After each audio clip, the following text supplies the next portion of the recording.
Excuse me, ये कोरेगांव में Chougule colony का है? चौगले कॉलोनी? हाँ। आप लोग यहाँ से सीधा जाओगे ना, ओके। तो आगे पीपल का पेड़ पड़ता है। अच्छा। उसके साथ वाली गली में चलेगा, तो सामने आप देखोगे हॉलीवुड बॉलीवुड ड्रेस वाला है, तो उसका पीछे वाला जो एरिया है ना, हाँ? वो चौगले कॉलोनी कहलाता है। अच्छा ठीक है, थैंक्स सर। चलो चलो।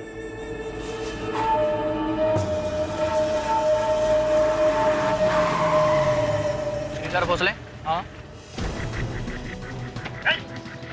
कौन हो तुम? अरे अंदर ले।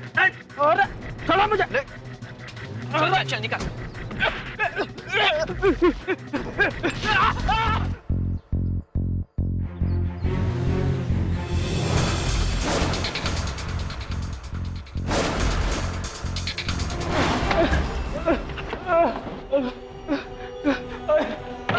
क्या हो गया? क्या हो गया? किसने किया ये सब? संभालो उसको। आप टेंशन मत लो पापा, किसी को पता चल ही नहीं पाएगा कि सच क्या है। सबको लगेगा कि एक्सीडेंट में मारा गया है। क्या क्या करते रहता है? क्या क्या करते रहता है? मैंने मना किया था ना तुझे। साहब,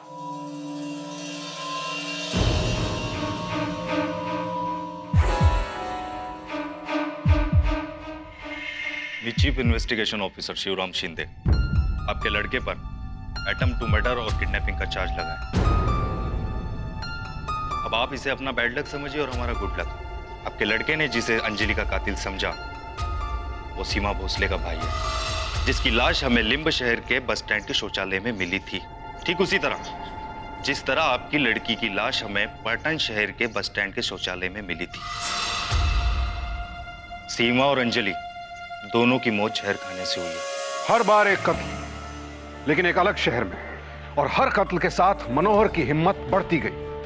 अब उसे खुद पर इतना भरोसा हो गया था कि वो कत्ल के बाद इन युवतियों के मोबाइल फोन भी इस्तेमाल करने लगा अपने अगले शिकार को फंसाने के लिए। मनोहर को लगता था कि उसे कोई नहीं पकड़ सकता, लेकिन वो इस बात से बेखबर था कि पुलिस पूरी शिद्दत से उसकी तलाश कर रही थी।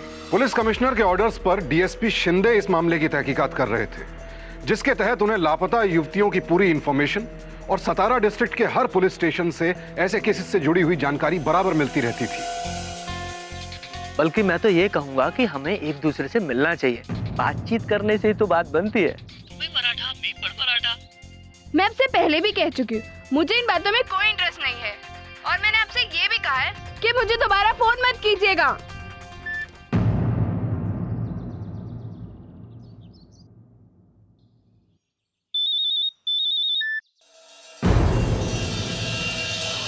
पसंद आने वाली सभी लड़कियों के नाम मनोहर एक लाल डायरी में लिखा करता था।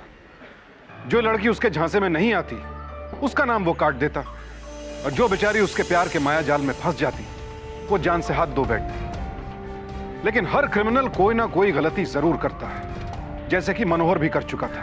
अंजलि के इस लास्ट केस में मनोहर ने अपने ही हाथों मारी गई सीमा के मोबाइल फोन का इस्तेमाल किया था। देखो बेटा, मैं मानता हूं कि मेरे बेटे से बहुत बड़ी गलती हो गई, इसकी वजह से मैं तुमसे माफी मांगता हूं। प्लीज मला माफ करा। सॉरी भाई, मुझे लगा कि इसमें तुम्हारी भी क्या गलती है। तुम्हारी जगह शायद मैं भी ऐसा ही करता। मैंने सीमा को मोबाइल फोन और सिम कार्ड गिफ्ट किया था, जिसका रजिस्ट्रेशन मेरे नाम पर था। सीमा को मारने वाले ने बाद में उसके नंबर से अंजलि को कांटेक्ट किया, इसलिए उसके फोन रिकॉर्ड से तुम्हें मेरे नंबर के बारे में पता चला, और तुम्हें लगा कि मैं अंजलि का बॉयफ्रेंड हूं, जिसने उसे मारा है। अब तो सीमा का फोन ही खूनी तक पहुंचाएगा। सर, सीमा के फोन के बारे में हमें सारी इंफॉर्मेशन मिल गई है। उसके फोन से कई और लड़कियों को फोन लगाए गए, और कुछ नंबर तो हमारे मिसिंग गर्ल्स के रिकॉर्ड में भी है। और ये वो नंबर है सर, जिससे पिछले हफ्ते से किसी नई लड़की को कांटेक्ट किया जा रहा है। और जब हमने उस लड़की से बात की, तो उसका कहना है कि उसके बार बार मना करने के बावजूद कोई उसे परेशान कर रहा है, उससे दोस्ती करना चाहता है। मेरा शक सही निकला, वो फोन अब भी उसी कातिल के पास है। सावन, एक काम करो, टेलीफोन कंपनी से पता लगाओ ये फोन किस जगह से इस्तेमाल हो रहा है। वो क्रिमिनल कातिल हमारे हाथ से बचना नहीं चाहिए। Yes sir. मैं जेब से मिला रहा हूँ। Hello hello Rohan. Hello hello Rohan. अरे क्या हुआ? फोन नहीं लग रहा? फोन नहीं लग रहा। ये लो, इससे कर लो।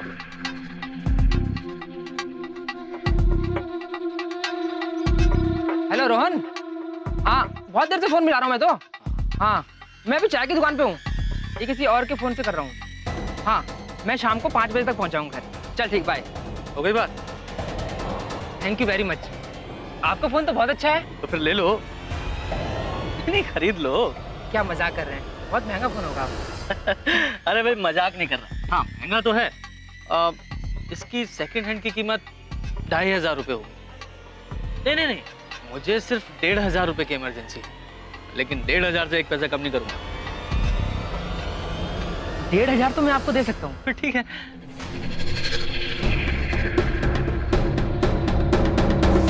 कभी कभी कोई शख्स आपके सामने ऐसा प्रस्ताव रख देता है कि उसे ठुकराना बड़ा मुश्किल हो जाता है। मनोहर के लिए अब सीमा का फोन किसी काम का नहीं था। उसे अपना अगला शिकार मिल चुका था। लेकिन जिस शख्स ने मनोहर से यह फोन खरीदा, उसे सावधान रहना चाहिए था, लालच से बचना चाहिए था। ऐसे सस्ते सौदे कभी कभी बड़े महंगे साबित होते हैं। देख, तुझसे लास्ट टाइम पूछूंगा, उसके बाद मैं सच कह रहा हूँ सर, मुझे ये फोन कुछ ही दिन पहले एक आदमी से मिला था। हाँ सर, मुझे वो आदमी एक चाय की दुकान में मिला था। आप चाहे तो जाके पता कर सकते हैं सर। उस आदमी ने मुझे ये फोन 2500 के बजाय 1500 में दे दिया था। जिस आदमी से फोन खरीदा उसका नाम? नहीं पता सर, मुझे इससे ज्यादा कुछ भी नहीं पता। जान आदमी से 1500 रुपए का फोन खरीद लेते हो और उसका नाम तक नहीं जानते। देख लिया उसका नतीजा। I am very sorry sir, गलती हो गई सर। ऐसी गलती दोबारा नहीं होगी सर। मुझे एक जरूरी काम से बाहर जाना था सर। प्लीज सर, मुझे जाने दीजिए। भूल जा, अपने सारे जरूरी काम भूल जा। जब तक तू उस आदमी को हमारे लिए पहचान नहीं लेता, तब तक तू हमारे साथ ही रहेगा।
सुनिए, कहाँ गए?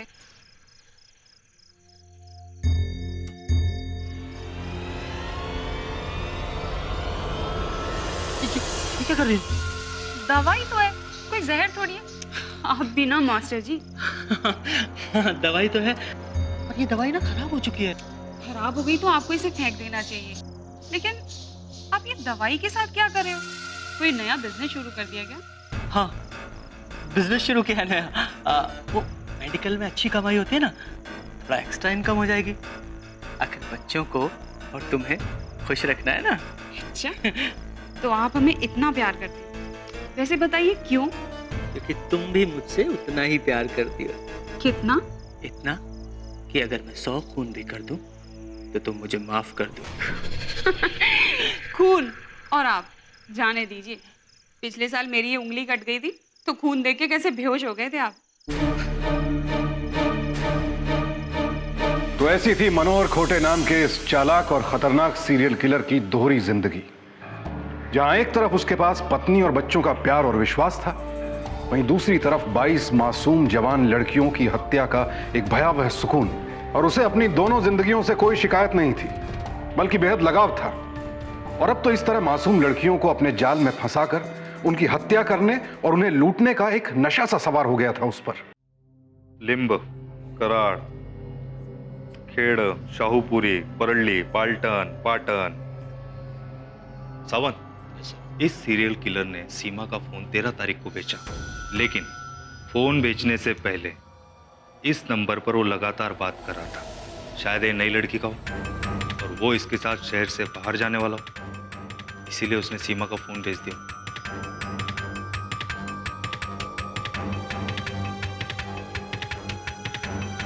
The number you're trying to reach is out of coverage area. Disconnect. Sawan, ये नंबर लो, इसका एड्रेस निकालो। अगर ये नंबर लड़की का है तो उसके माँ बाप से कांटेक्ट करो और पता करो ये लड़की कहीं किसी के साथ भाग तो नहीं गई। Okay sir.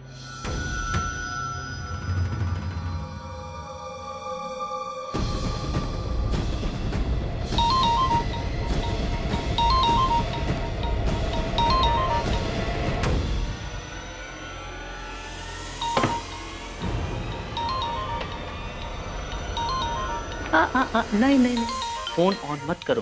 क्यों राजेश? देखो, अभी अगर हम फोन ऑन करेंगे तो घर वालों को क्या जवाब देंगे? कल अपनी शादी के बाद हम खुद फोन करके ये खुशखबरी सुनाएंगे। चले? चले।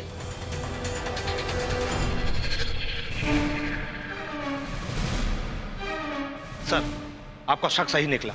फोन बेचने से पहले कातिल जिस नंबर पर लगातार बात कर रहा था वो स्वाति खरे नाम की लड़की का फोन था और 15 मई को वो अपने घर से भाग गई।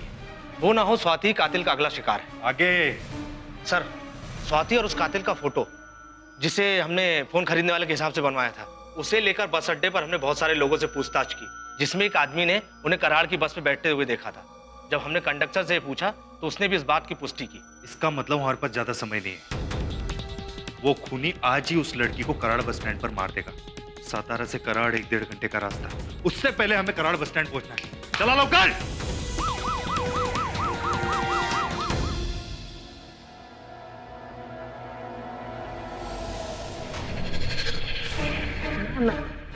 आजकल मंदिर के आसपास ज्यादा चोर घूमते हैं। ऐसा करते हैं, इन गहनों को यहीं रख देते हैं, यहाँ सेफ रहेंगे। हैं? रख दूं?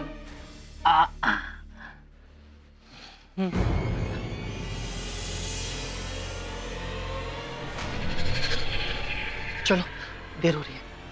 चलो चलो।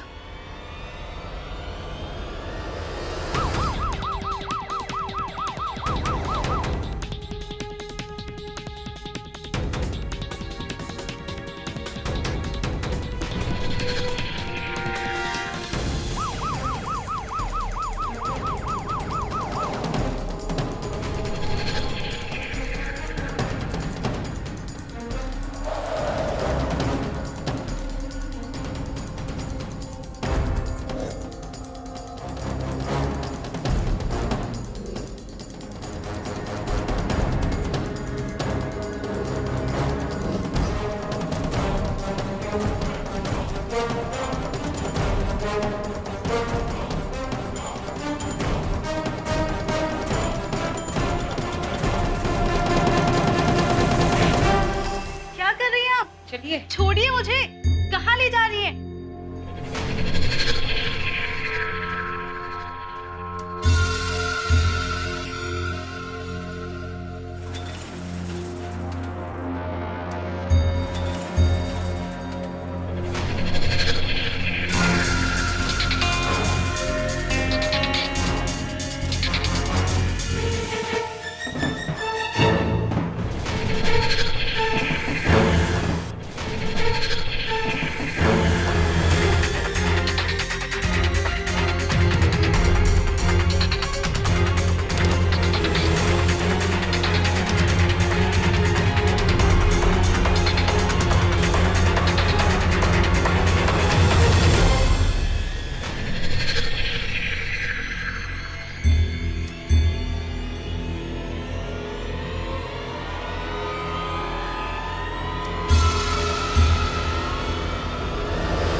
पता नहीं चला सर। हमें देख के कहीं छुप तो नहीं सर गए? सर वो पीली वाली बस में बैठा हुआ है सर, जल्दी जल्दी सर।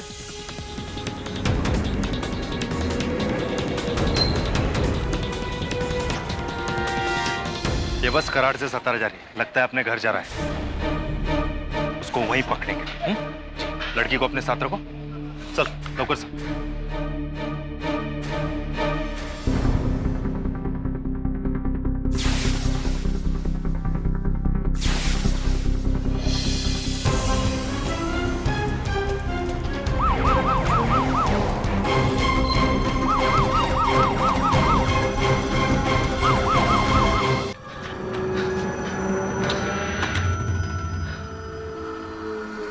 सुनती हो?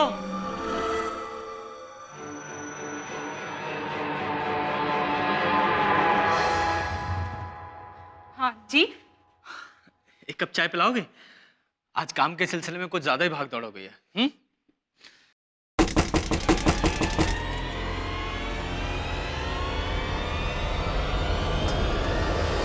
अरे आप लोग ऐसे कैसे? कौन है आप लोग और इन्हें पकड़ क्यों रखा है? एसपी शिंदे, आपके हस्बैंड ने कई लड़कियों के कत्ल किए, इसलिए गिरफ्तार कर रहे हैं। देखिए, आप लोगों को जरूर कोई गलतफहमी हुई होगी। ये ऐसा कर ही नहीं सकते।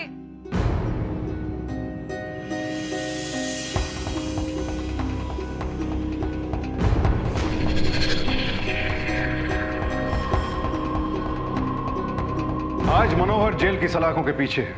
इसमें कोई शक नहीं कि वो एक बेहद शातिर दिमाग अपराधी था, लेकिन हर अपराधी की तरह वो अपने पीछे सबूत छोड़ता गया, और हर मुजरिम की तरह आज नहीं तो कल उसका पकड़ा जाना भी निश्चित था। मनोहर ने लड़कियों से लूटा हुआ सोना गोल्ड लोन कंपनीज में भी अपने नाम पर जमा किया था, इसलिए पुलिस को सारा सोना बरामद करने में कोई दिक्कत नहीं हुई, और हर जेवर अदालत में उसके खिलाफ एक ठोस सबूत बना। इसलिए याद रखें, अजनबियों से मिलते वक्त हमेशा सावधान रहें, और खासकर शादी ब्याह के मामले में लड़के के रूप गुण के अलावा उसके परिवार और दोस्तों पर भी एक नजर जरूर डालें। सावधान इंडिया में कल आपसे फिर मुलाकात होगी एक नई कहानी के साथ, और हमेशा रहें सावधान इंडिया।